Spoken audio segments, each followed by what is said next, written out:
Hey, welcome to Jack Theology. I'm good to be back and better than ever. It is good to be back. I don't know about better than ever. I Kevin. don't know about me being better than ever, but you Yeah, look better than ever, man. you as well. We are on episode 70, which is kind of cool. So if you haven't liked, subscribed, shared, do all that, we'd love to have you join us. But they say most podcasts don't make it past like three or four, and We've we're beaten on the 70. odds, Yeah, either through content or probably more likely stubbornness. yeah, we just keep going, and it's a good way for us to talk. So It it is. forces us to hang out. It is. Um, so yeah, I mean a lot has happened this past week, and so we definitely need to address it. I think it was appropriate for us to give it some space. The Charlie Kirk incident.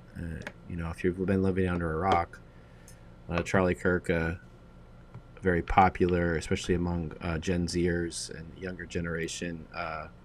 Political pundit. They compared him to kind of a younger version of Rush Limbaugh. If you're an older folk, um, but he's out there, tooting the horn for conservatism, both politically and even, I mean, give him Yeah. credit even for the church, conservatism in the church as well. So Were you the only one, Matt, who was shocked at this response to Charlie Kirk? I mean, I knew that Charlie Kirk was known, but you compare him to Rush Limbaugh. I would have never compared him to Rush Limbaugh until this happened and I saw the yeah, response. And I can't figure out whether or not Charlie Kirk was way more influential and prominent than I had given him credit for, or whether just a whole bunch of people just kind of jumped on the bandwagon because they liked a few of the things that he said and just fit the like. I don't. It felt like it came out of nowhere, even for somebody who like me follows politics and influencers and what's going on. I don't. Did that surprise you, like the response, or not? uh, yeah, to a certain extent. So I was gonna say that watching him get killed live on television, essentially, our version of television, social media, I think was shocking for everyone, even if you didn't, really like him and enjoy him. I mean, you and I both followed him, and engaged with him just because he was kind of speaking against a lot of the things we believe in, and so we engaged with that in conversation. We probably talked about him some of our 70 episodes, and so I think for us we knew who he was, and I think he had some influence. But yeah, the so I think part of it is the way he was like killed, in front of thousands of people, live, essentially. Uh, you know, brings it. People want to know who he is or looking at him, and so yeah, oh yeah, I like that guy because of course they're going to show the good clips, Yeah. the positive things he's saying, and so Yeah, so he kind of or became a saint among a large group of people who yeah, may have known the name and seen a clip or two, but never really been a fan. And let's be honest, at the very outset of this, that killing was horrific. It was awful. The video footage is terrible. Um, Mass trauma, across society. Absolutely 100% condemn that kind of violence, handling things in that kind of way. Um, I think I can say this about it. Like I'm running through my head of the people who I dislike most, and I still think I can say this: nobody deserves to die, and especially nobody deserves to die in that way. Absolute 100% total condemnation of that act and anybody who did it, no matter what motivations were. yeah, agreed. I mean, I condemned it immediately on Facebook, because I know people. I had people in my DMs telling me, trying to pick a fight with me basically over this, who were Kirk supporters. And I was like, dude, all I said was like, I support and let's pray for his family. And it's, we shouldn't kill anybody like this because we disagree with them. And boy, my heart goes out to his family and everyone who loved him, because no one should die because Yeah. they of their beliefs. I mean, that's the idealism of America, right? Yeah, no, and I think that this is It, part of the reason why we are where we are, and a lot of the conversations around this is that there is not an equal treatment of death or violence depending on the side of the aisle that you're on. And it would be easy for me to say that those who are on the right side of the aisle or those who are evangelicals ignore the violence that comes from the right and try to project it onto the left. You know, a lot of folks have been saying, which I think is a fair point, that the killings in Minnesota did not receive the same, response, especially from the right, or maybe from both sides, as Charlie Kirk did. Little different situation, but still a politically motivated, violence there, and Trump wouldn't even call. It just, and I think that this is something that hopefully we all can agree on, is that we all, on all sides, no matter where the violence comes from, should be able to equally condemn that, and hopefully equally handle it as being wrong and evil. It's part of the reason why you and I get so up in arms over school shootings and things like that, is because it seems as though thoughts and prayers is enough whenever it's school shootings and little kids, but it's thoughts and prayers aren't enough whenever it's Charlie Kirk. And I think that we I don't want to say it's demeaning our response, or lowering the threshold of that response. I think all violence and all deaths should be equally important, whether it's Charlie Kirk or a 5-year-old in a classroom. Yeah, it's agreed. I think there's definitely a double standard here, and there's an ignoring of facts. And I think that happens really on both sides, but I notice Yeah. it more on one side than the other. Both sides may be able to say that, but I think it's important for all of us to look at that and realize that and recognize it, no matter what side we're on, or no side, and really look through how we handle things depending on whether or not the person aligns with our ideology or our theology or not. And I think all of us, myself would even, myself admit that I probably don't treat things as equally as I should. And I think that is an important lesson to learn, especially in Christianity, where ostensibly we're supposed to be pro-life in some way, not necessarily just abortion, but we're supposed to be pro-life, pro-living. Jesus, John 10:10, came so that we can have life and have it more abundantly. We're supposed to be people who are promoting and being about life, though we may interpret that differently. Hopefully that's at our core in some way. Yeah, I think we're at a crossroads. What it's disheartened me is like seeing a lot of Christians, conservative Christians, essentially, a whitewash is the appropriate term. Everything Literally. negative, yeah, or ignore their issues, right? So like the White House has taken down data that they posted about white extremist groups being the leading cause of terrorism in America. They've denied that their side has done anything wrong. That but you pointed out that Trump, didn't have any sympathy or empathy for Melissa Hortman, who was assassinated as a Democrat by a Republican. And they're trying to say that, he wasn't actually, which is crazy. We're trying to side it like, definitely a liberal killed Charlie Kirk, and definitely a liberal killed Melissa Hortman. Like, we don't do this. It's like, and you're Yeah. literally ignoring the facts in front The of you. Utah governor said that, right? Whenever they found out it was Yeah. a white boy from Utah. Yeah. In his main statement, he was like, I was hoping this was an immigrant or somebody who's not from here. That's what Yeah. my prayer was, because What? we don't Yeah. do this kind of thing. I'm like, Yeah. yeah, the shit you do. Look at the Yeah. stats of the number of white men, who Yeah. do this. It's the largest group, not even per capita. It's the largest Yeah. group that does it, per capita or any metric. This is us. Face it. Yeah. Well, and then you get Trump up there talking to the Fox News ask him a softball question of how can you unify the country, and he says, I don't care, I don't want to unify the country. And it's like, whoa. And there it is right there. Yeah, there it And is. And then you saw all weekend Christians talking about, if my pastor doesn't talk about Charlie Kirk being a saint, I'm leaving this church and you should too, Like, what in the world? And that all comes from Donald Trump. I mean, he's their leader. And so we're creating a divisive He's the high priest of evangelical Christianity. Yeah. So now we have a dividing line. If you don't support and talk about Charlie Kirk, I mean, people are getting mad because a few NFL teams didn't have a moment of silence for Charlie Kirk, and it is Now they insane. want politics and football, Yeah. right? Yeah. It is the dividing line. Who the hell is Charlie Kirk? Like, Charlie Kirk is not Rush Limbaugh.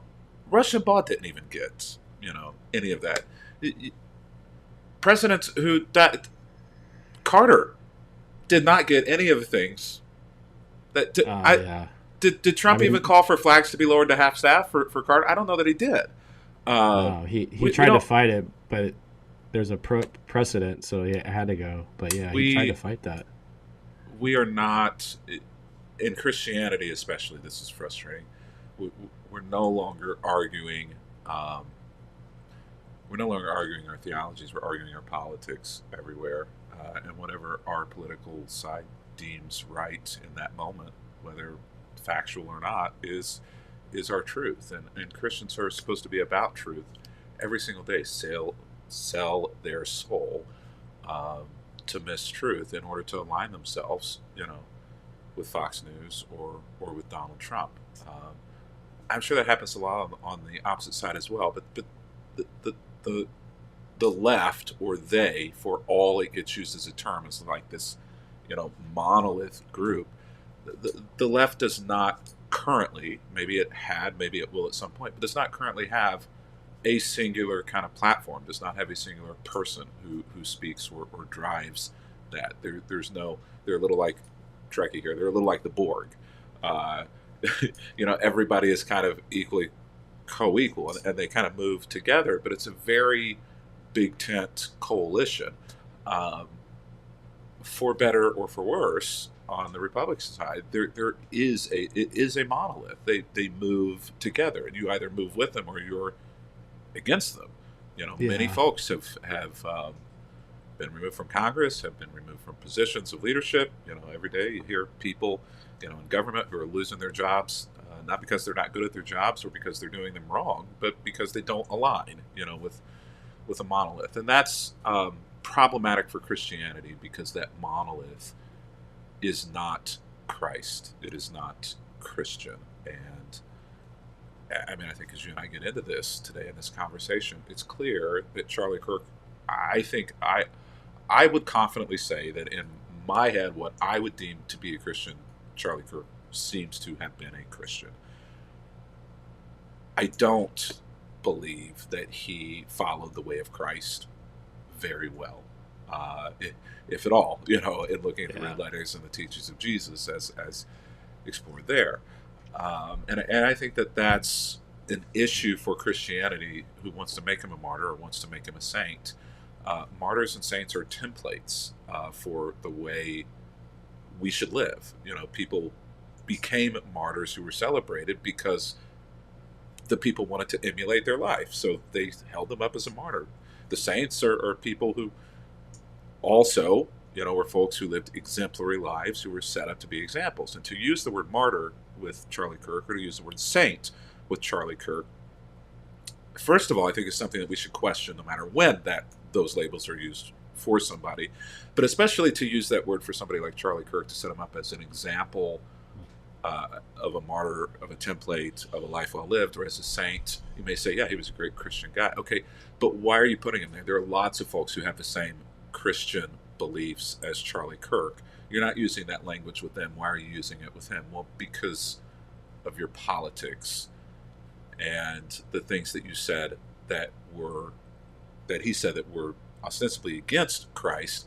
These are the things that you're applauding and lauding. And that's problematic, frankly. Whenever you call somebody a martyr or a saint, and the main template over top of their life, it does not in any way, shape, or form match the Jesus of Scripture. Yeah. I think he's a saint and a martyr, actually, to answer the question, for the MAGA movement.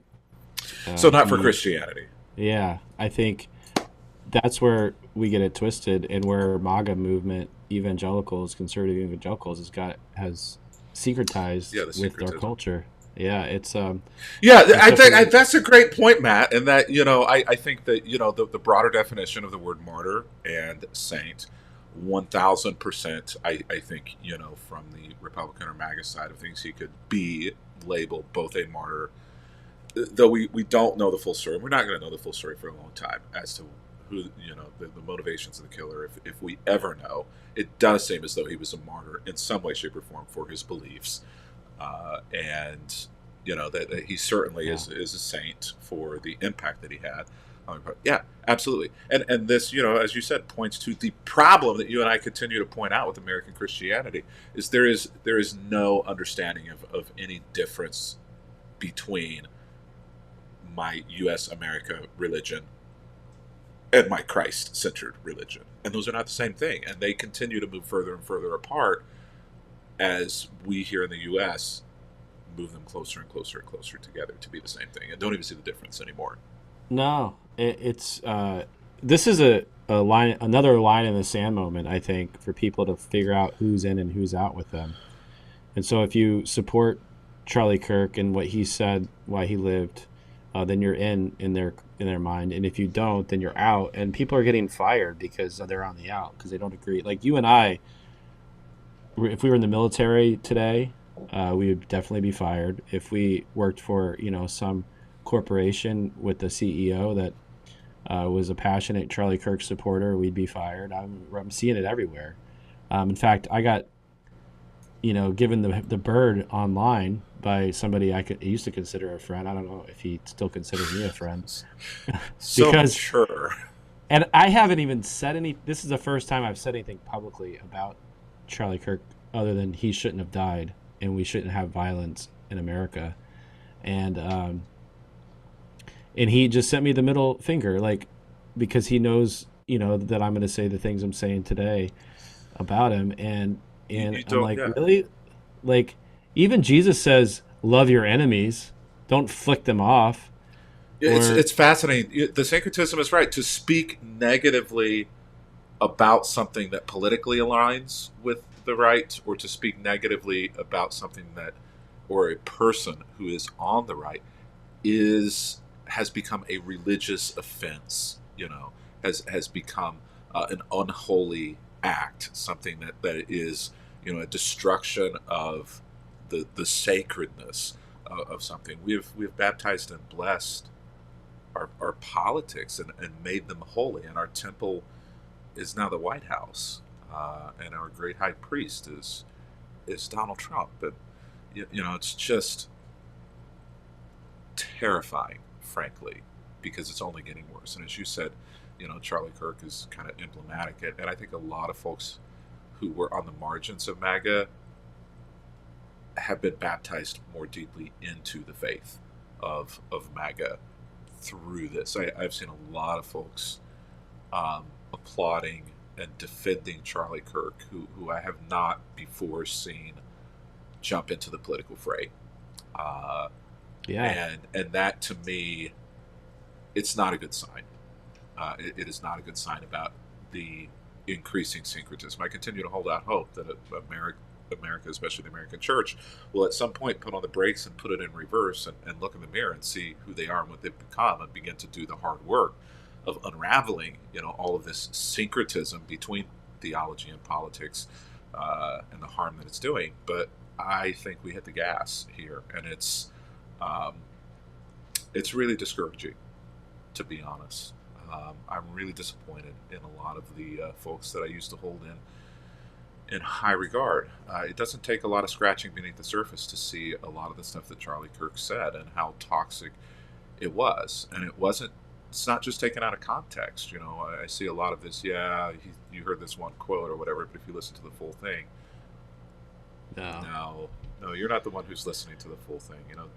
Debate stage Charlie, church Charlie was a very different Charlie than the other 75 or 80% of Charlie's content and his podcast every single day. He was a racist. He was a patriarchy. He was through and through a Christian nationalist. And they're using all the right words, but it has nothing of Jesus in it, much like a lot of the people in Jesus' day did as well. Yeah, he even his debate stuff, I think, was questionable. Like, he got owned a lot. But I don't think that those clips probably got sound bites made out of as but much, for right? him, he didn't care. Like, honestly, he didn't care if you had a better argument. He was just there to get the viral clip. He was just there to get the question. The viral clip of the purple hair kid, who's woke, who looks like an idiot. And he would make him look like an idiot in the clip. Like it was a lose-lose situation. Even if that purple-haired kid had a better argument, you would never hear it from Charlie Kirk when he put it out, right? You would never even hear his argument. You maybe hear his question or whatever. And so even that, like, people are like, oh, he gave everybody a voice. No, not really. You were a prop in his game, and he was gifted at. Yeah, he was gifted at the viral moment. He knew what would go viral. He knew what would create engagement. He was good at that. He had good instincts and what, helped him build the empire that he built, politically. They said that he even was the one who recommended J.D. Vance to be vice president, and Donald Trump listened to him. So I think he had a lot of political power because he knew how to go viral. He knew how to create engagement amongst young people, and get them, sucked into his movement. I think that was his gift. It wasn't like, oh, he's this kind person, and maybe interpersonally, if you just saw him on the street, sure, maybe he was kind, but like his platform was not very kind, and there's definitely direct quotes. I mean, he was a adamant racist. I mean, he said, and I quote, that he would not get on. If I see a black pilot, I'm going to be like, boy, I hope he's qualified, right? And then about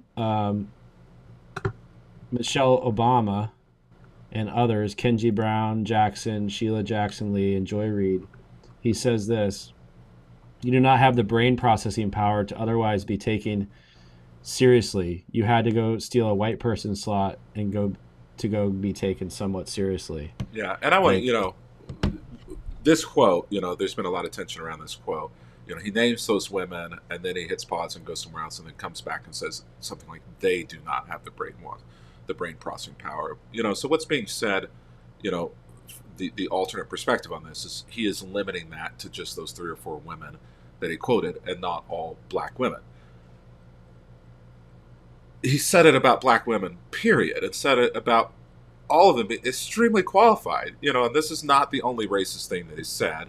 And I think, when you hear the quote, he's not just talking about those 3. He's using it as an example, as you said, of pilots and his problems with DEI everywhere, that people are getting jobs and positions that they don't deserve, that white people do.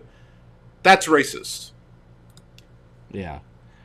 I mean, he was a racist. He was a white nationalist. I mean, take Christian out of it. He wanted white nationalism. And unashamedly, he didn't deny it.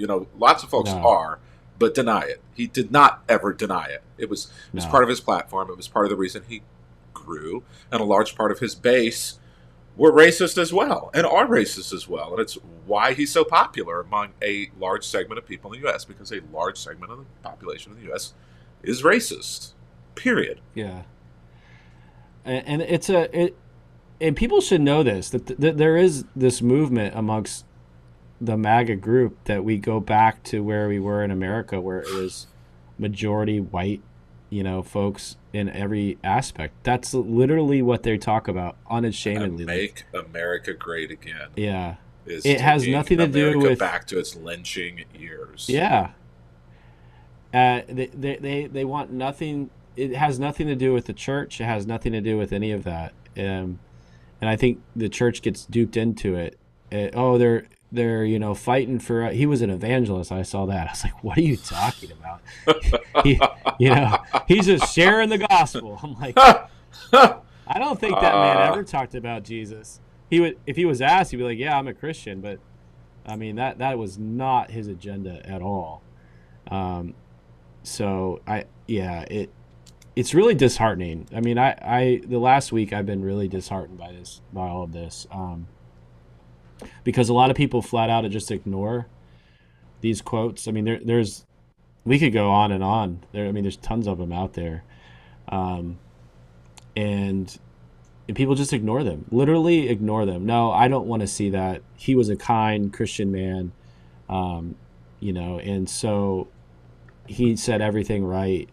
And like you said, there's people speaking up now that maybe I think didn't really follow Charlie Kirk, but since this happened, have heard kind of the narrative that Fox News and others are putting out there, this like great man of faith and great evangelist, and so they're getting behind it, and they're getting sucked deeper into MAGA, in its influence because of this. And I said to somebody on Facebook the other day, I was dialoguing in their comment section about this, and he was lamenting, I think it was Tim Whitaker, he was lamenting all of this. And I said, Charlie Kirk did more for his agenda through his death than he ever did when he lived. Like, he advanced his agenda so much by getting shot. That guy who shot him, it was probably the worst thing he could have done, because he wanted to silence Charlie Kirk, but it backfired, if you will.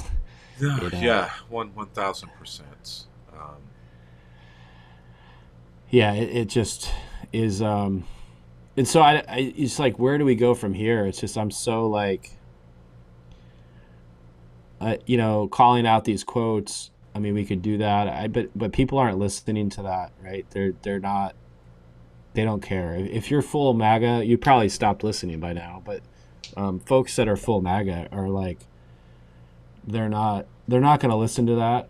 They're not going to see that. They're going to argue with you that it isn't white nationalism, that it's just a good Christian biblical worldview. That no, Jesus didn't mean to love our enemies like you think. Loving our enemies is actually, giving them the firing squad, which Kirk talked about all the time, that our criminals and not even bad criminals should get the firing squad. It's should be killed. Like, just such anti-Christ stuff that the church is getting sucked into left and right. In fact, people feel permission to like do things that I think throughout most of Christianity we'd see as wrong, like, call me an asshole or sick and twisted, or give me the middle finger, and then say they're doing the Lord's work in the process of that. It's like, really? Okay. We live in echo chambers maybe more than we ever have, and so we both feel validated because we believe that everybody agrees with us, and we're told that everybody who doesn't is fringe and insane and a part of a small group.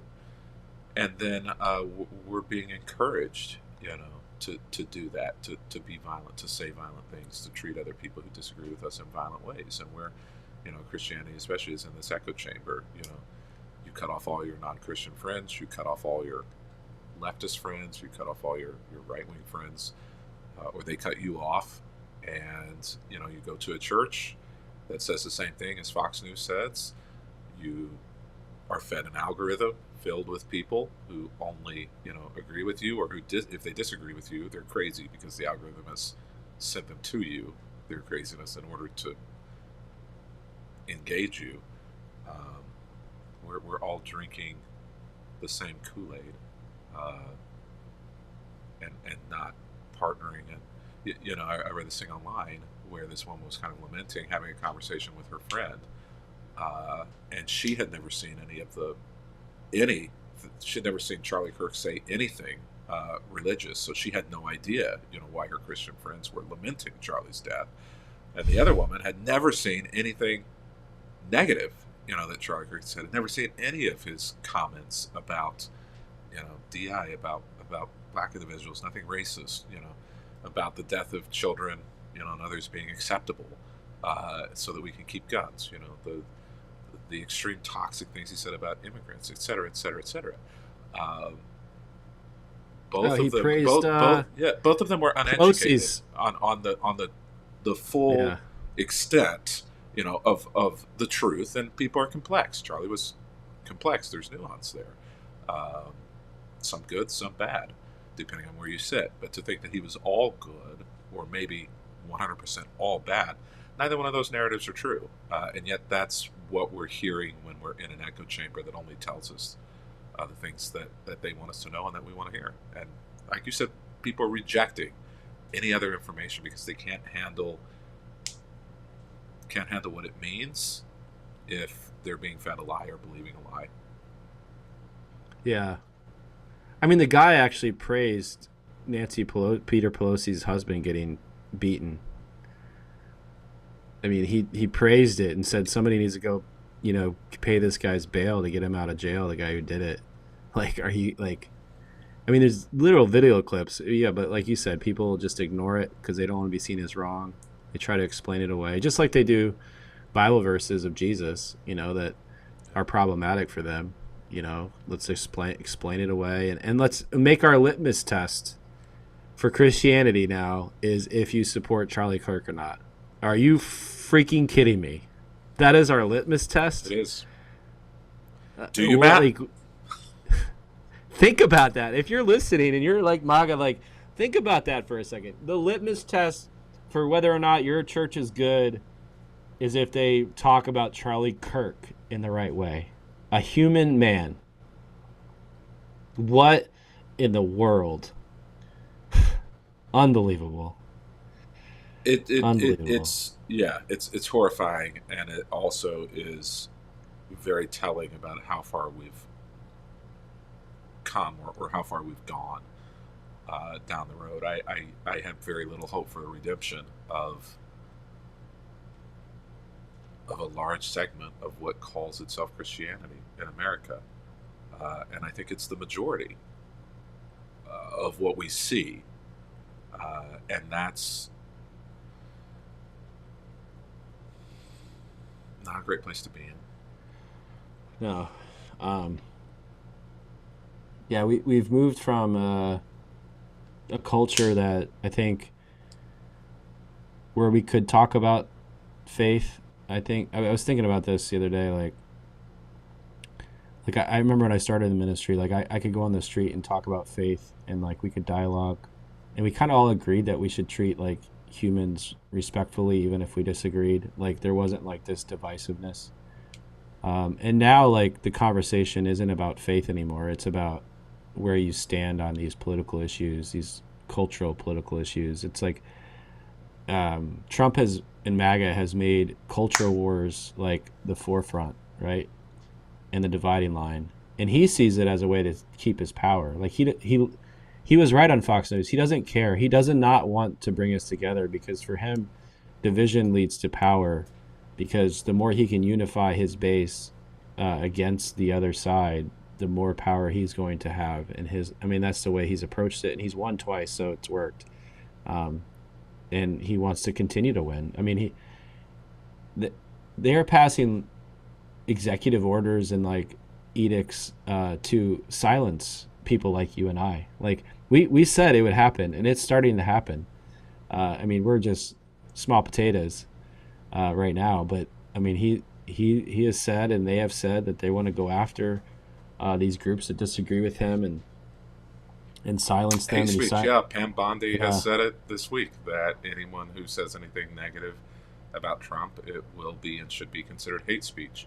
And right now, I'm grateful to see some folks on the right, even Matt Walsh type folks, speaking out and saying this is not okay. Pam Bondi needs to be removed. You can't do this. But I don't. Those voices are probably loud enough or strong enough to prevent it from happening. But she's just doing what Trump wants her to do. Like, yeah, exactly. She's a puppet. It's not Pam Bondi. It's Donald. Yeah. So, but they can't remove him. They don't want him removed. He's too important to them. So they got to blame somebody else. Yeah. So it's getting scary out there. Like to think about, and the church is getting sucked into it. Yeah, and it's scary because this is a playbook that's been tried before. Through world history. Like this is a pattern. This isn't something they've just come up with on their own. This is a playbook, and it's going step by step the way it always goes, and we know how this ends. Our grandparents, great-grandparents, great-great-grandparents saw it in their lifetimes, several times, in Germany, in Italy, in Russia. We know how these things go, and that's why it's scary. Not because we're fearful, not because we're overreacting, but because there's nothing stopping it. And the people who should be stopping it, the church, the Christians, even the co-equal branches of government, are not stopping it. And if they haven't stopped anything in the past, they're not going to start at this point. They've had their chance to draw lines in the sand, and so they're going to continue accepting and moving. Frog in water, boiling water, slowly turn up the heat. At this point, Yeah. At this point, the only way that it stops is by Trump or those in power seeking forgiveness and rebuking their way of life, repenting and turning. But, to use theological language, repentance, sorrow, repenting, returning, rebuking. The church that should be calling for those things is doing the opposite. They're cheering it on. Yeah. They're calling for more of it. hate against their enemies, more violence against their enemies. Jesus said, love your enemy. Have you even read Jesus? No, they don't. They read Charlie Kirk now, apparently. The Gospel of Charlie Kirk. It's definitely not Jesus. It's I don't know what it is. The churches have become, many of them have become extensions of the empire of America, holding memorial services for the martyr and saint Charlie Kirk. They've become a propaganda arm of Trump and MAGA. Yeah, I mean, you're right on there. Is exactly what happened in the 1930s in Germany. Yeah. And you say that, and a whole bunch of people now in the church will say, but Hitler really wasn't the bad guy in that. He was forced to do what he did. And what he did, that wasn't really what happened to all of the Jews. So we're even rewriting, the worst parts of our history so that we can relive them without regret here in the U.S. Yep. There are people doing that.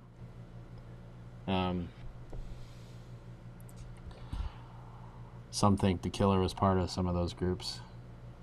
I tend to agree with that, actually. But we will not find that out for sure, probably for years. Yeah, for a long time, if we ever know. But yeah, the narrative they're spilling us is, it's funny, the FBI guy who was reading those texts the other day, trying to spin this narrative, a certain way. And if you read online, no one thinks they're real. No matter where you're at politically, no one thinks they're real. What are you doing? These are not real.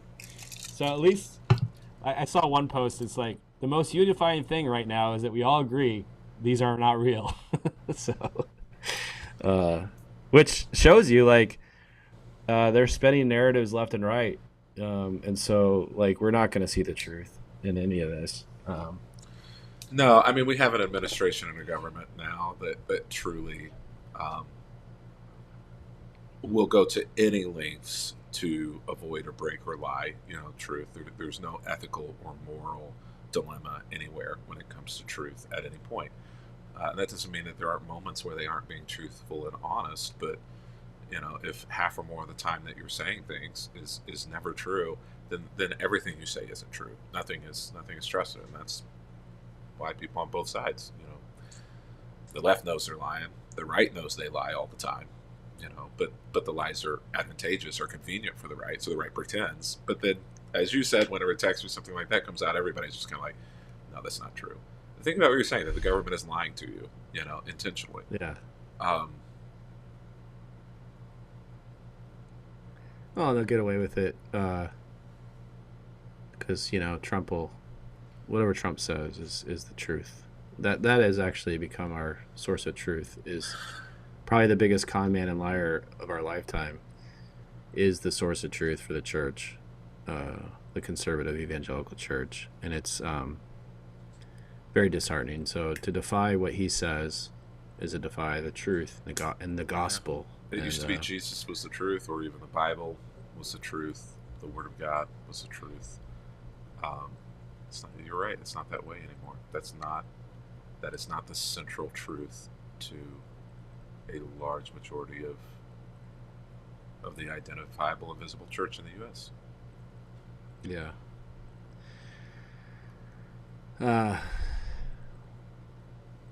It's sad, and the and then the blame transgenders for violence is just like uh, it's really beyond, like, I don't know. I mean, that's a whole nother topic, but it's like, why are we blaming? I mean, first of all, this assassin wasn't a I transgender, know. Well, but apparently you don't even have to be transgender anymore. You just have to have a boogeyman of yeah, a you're friends with a transgender. Yeah, transgender. friends with them, or maybe in a relationship with it, if it's even true. But if it is true, it's not. You don't even have to be transgender. You just have to be open to the idea that they're humans. Yeah, yeah, and then well, And let's then you're an talk evil about leftist. the parents that raise these assassins. They're all MAGA. The one correlation, that commonality over the last 5 years, 6 years of these killers have been their parents and family is all MAGA. Hmm. Maybe we should look at that. Look under that hood. But You know, you know, we look at the we oftentimes, especially as a church, have looked at Islam, and have looked specifically at Islam and the contentious Middle East context, and seen short video clips of kids holding guns being trained to be terrorists, and we've looked at that and decried that. How can you do that to children? How can you indoctrinate them in such a way as to raise them so that they will become terrorists? Uh, what are we doing with our kids here? The American church is literally no better, if not worse, in what they're doing, than what's being done there. I mean, we're indoctrinating them into a theology that is not a Christ-centered theology at all. It's a political theology motivated by hate and the destruction of those that are not like it, leftists, transgenders, and then we're literally putting guns in their hands. yep. I don't see how anything we're doing is any different than people in burqas with long beards, handing an AK-47 to a young kid and teaching them to kill the non-Islam person or to blow things up. We're doing the exact same thing, y'all. Yeah. We are. We're just doing it in a different Yeah. way. Yeah. Yeah, we are. Yeah. I might even Hopefully, suggest that fewer people, I don't know this, but I would go so far as to say I would be shocked if more people die through Islamic terrorism than die through white Republican terrorism, through mass shootings and stuff in the U.S. I don't know, but that's it. I would be shocked if the amount of terrorism that goes on in the Middle East, from mass killings through radical, religious extremists, is a lower number than the number of people who are killed here through religious extremism and mass shootings, etc. I don't know. I would love to be wrong. I would love for nobody to die, but Yeah. I think our perception is that we're better and that it's worse other places, and I think the entire literal world is looking at us saying, "What the is going on with y'all?" Yeah. And we're like, "We're just living Uh, for Jesus here." St. Kirk just died. yeah. I mean, I think I'm with you. I think too is like, especially the transgender issue. Um, we, I mean, MAGA considers them less than human, right? So, if we collectively see somebody as less than human, what do we expect to happen, right? Like, it's either fight or flight. Either they're gonna, leave society, or they're gonna fight. And then, flip that. If you actually lived like Jesus in the midst of that, even if you don't think there's more than two genders, even if you're on that, if you read the text of scripture, you should still love your fellow man and meet them where they're at and have empathy and compassion. And so you would never treat them the way MAGA treats people of that are transgender, and they probably wouldn't act the way they act at times, because of that, right? I think it's just, actually, if you just lived like Jesus, if we just read the Bible, I think a lot of issues in society would solve themselves. But we take on hate, we take on division, we take on these battles, these culture wars that are just insane, and this happens. And somebody who, to me, the reason why Charlie Kirk was killed is because of the culture that MAGA has. Um, Paradoxically, Charlie Kirk, that poem that you wrote, like he was, or that you didn't write, you shared on your Instagram. Um, he was the one that pulled the trigger by his words, by the way he lived his life, by the culture that he created, along with many others in the MAGA movement. He wasn't the only one, certainly. Yeah, Or, he so yeah, condoned and endorsed and stoked a culture of violence and being violent and an acceptance of violence, and then handed people the weapons in order to do it by his promotion and defense of 2A. And yeah, I think he, no matter who did it, was a victim of his own ideology, in yes, many ways. yeah, he was, and it's sad, right? I mean, he there's even that viral quote of like, it's acceptable to have a certain number of gun deaths each year so that we can keep our guns, and then he ends up dying. I mean, I asked both my teenage boys, what they thought about it, because I feel like it's something, especially teenage boys and girls, it's something we should talk about. Because I assume that they saw the video, and they did, of course. And my one son said, can you believe that he said it's acceptable for people to die from gun deaths, and then he died, right, from a gun death? And it's the irony in that the culture that was created around that ideal, I mean, it literally led to his death. It did. And it's sad. It's really sad. I do feel for his family. I mean, the kid should have a dad. I feel for him that he doesn't have the life with his family and opportunity to change and or just just even enjoy God's creation, God's gifts to him. I really am. I was broken up on it. I felt awful for him, and yeah, but the response, I think, needs to be addressed, and that's what we're addressing today. We're not celebrating Charlie Kirk's death. We're not happy he's gone. In fact, I would love to continue to engage him here on Earth.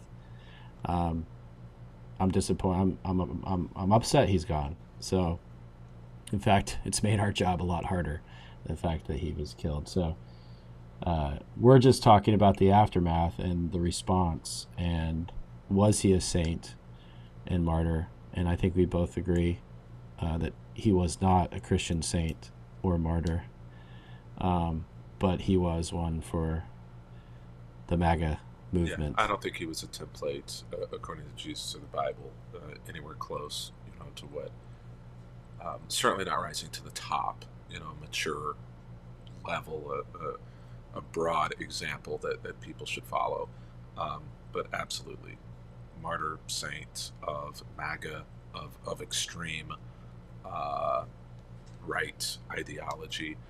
And I think it's important for us to not get those two things mixed up. And if we're celebrating him as a saint and a martyr, there's just literally no way to celebrate him as a saint or a martyr for his Christian beliefs. You're not in any way, shape, or form celebrating him for his Christian beliefs. You're celebrating him because of his politics. And I think it's important for us to admit that and own that. Even if we continue to do it, we need to own that that's why we're doing it. And that's why he is considered that, even among religious people. It's not for his religious things. And to say that, you're lying to yourself. Yeah. You don't do that or give that to anybody else, who is far greater, than he in those regards. Agreed. You didn't do it for Jimmy Carter. Yeah. Jimmy Carter was a social jet. Well, okay, yeah, but see, you recognize that Jimmy Carter was known for his theology, but you're not letting him do it because of his politics, because he was a Democrat. Yeah. And Jimmy Carter, you could argue he was a saint. He taught Sunday school for 80 years? Like up until he was bedridden. You could show up at his church and go to a Sunday school class. Like, Yeah, Jimmy insane. Carter. I'm not going to comment on Jimmy Carter's presidency, but ostensibly Jimmy Carter's theology drove his politics, and where we are now is our politics are driving our theologies, and it's total opposite. And that's why Charlie Kirk is a saint and a martyr, and Jimmy Carter isn't. It's because our politics are driving our theology rather than our theology driving our politics. Yeah. Yeah, that's a great point. That's a great point. Our politics are definitely, for many, driving our theology. I love that. It's a good blog topic. Let me write about that. I'll let you write it. I don't have the time. Do it, man. Yeah. Do it. Do it well. Do it better. I don't have the time either, but I'm trying to be more consistent on that thing. All right, I think we about said it. All right, you ready to move on? All right, let's do it.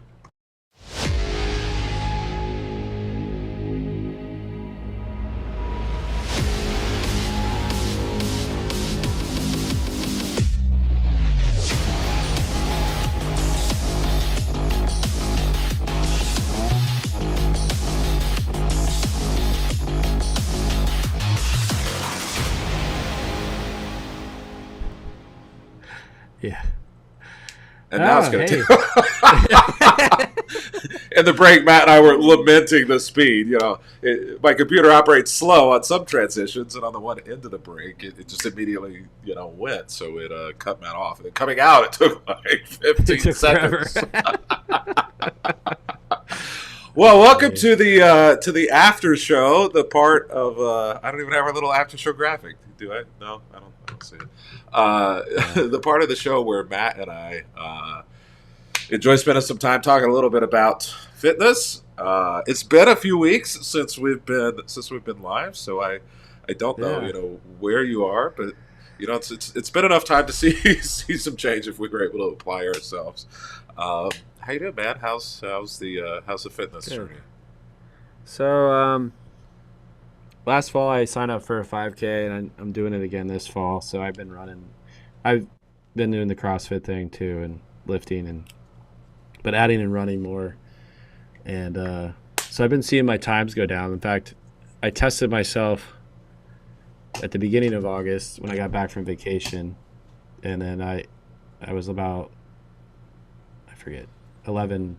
Let's say 11:30. It was in 11 minutes. 11:30 per mile over 3 miles, and then I just tested myself again, and I was at 11 minutes. So I shaved 30 seconds off per mile. So I was happy about that. That's pretty huge. Way to go.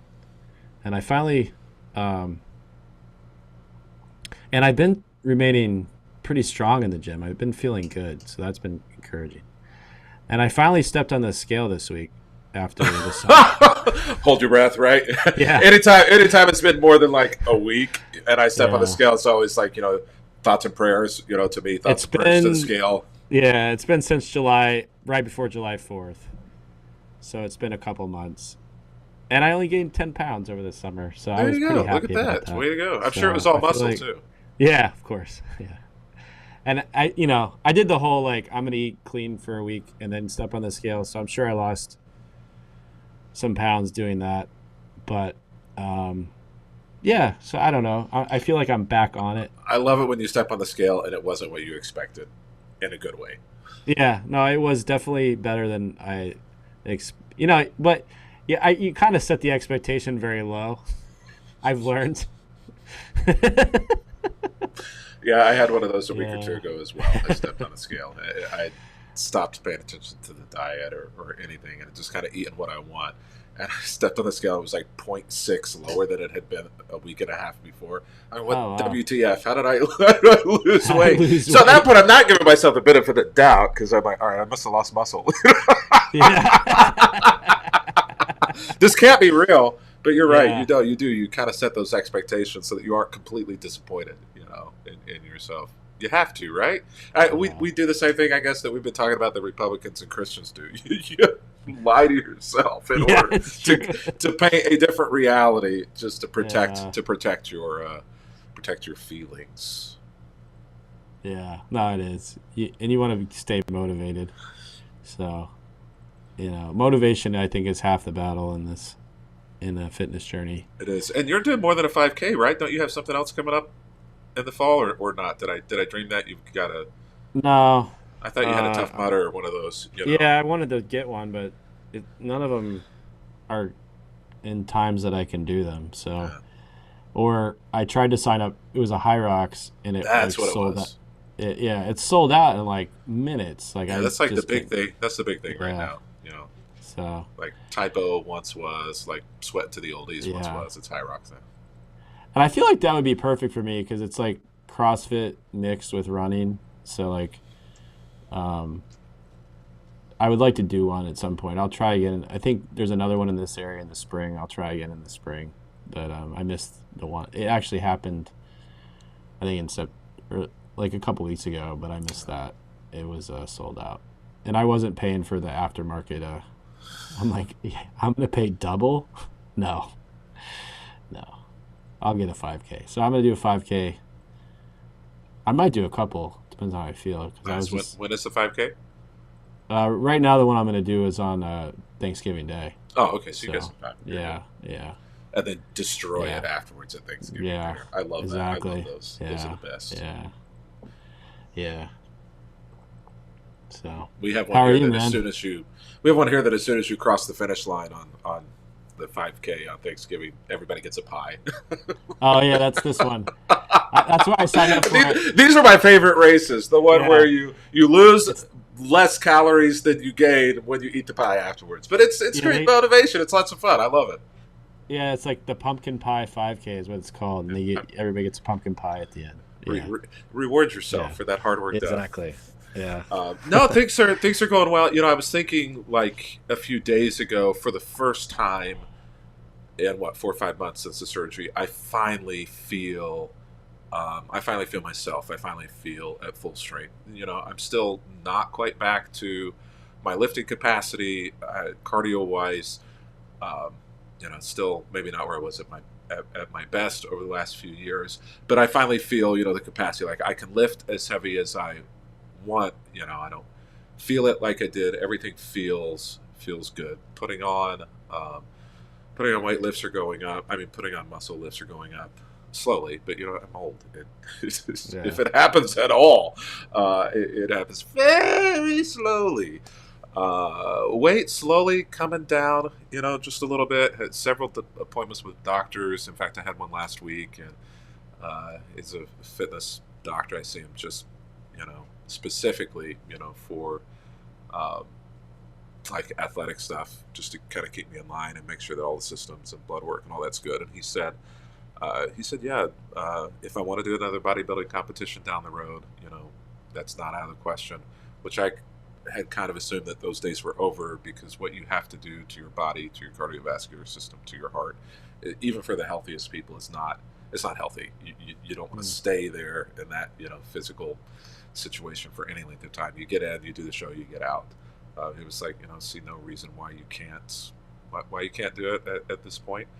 Right. They're like, just as long as you, avoid salt and bacon and smoking and all of that. And I say, no.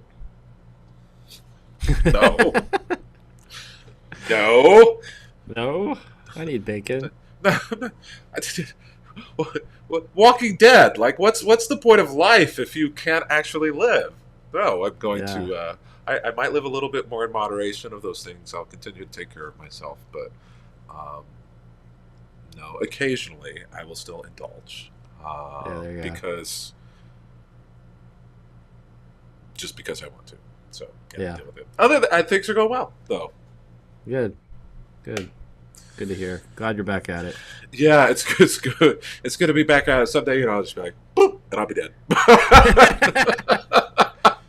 But at least I get, a second lease on life here for some length of time. You get to live. Live it up a little bit. It's good to talk to you, man. Yeah. Good All to right. talk. See you next time. Take care. Yep. Happy lifting.